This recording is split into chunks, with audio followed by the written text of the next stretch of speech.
if I went back to America, like what would that mean? And I wanted to tour globally. But at that time, like I knew of no one else doing pop music, even in the scene in India. Well, what if I go try like to do this? And if I had to do this, I had to leave and try here. And that was like the hardest decision I've ever made. But I needed to try to come back here and be recognized globally. Like that was a big thing. I met with a lot of labels.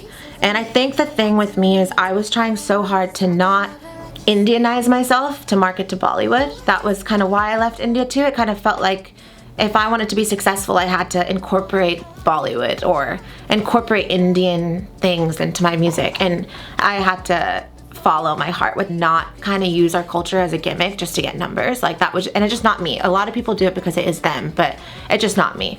So I didn't. And I think even here when I came back, when I met with a lot of labels, they were like, honey, you're not gonna make it if you don't use your heritage.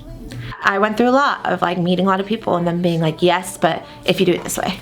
And I was like, well, what about like if I just do it the way it's pop music? Pop music is the most global thing. Like I just want to make good commercial radio records. And then I met my manager now. I signed to Propeller due to the fact of him saying, look, music first. And no one else I talked to at big labels or anything, no one else was talking about music. They were talking about marketing, they were talking about this and that. And anyway, I chose him and it was the best decision I made.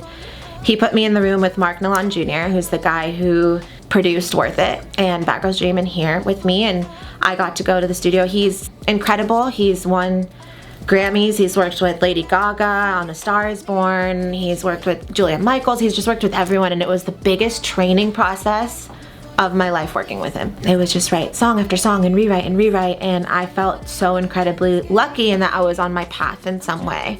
And all I can do is keep going.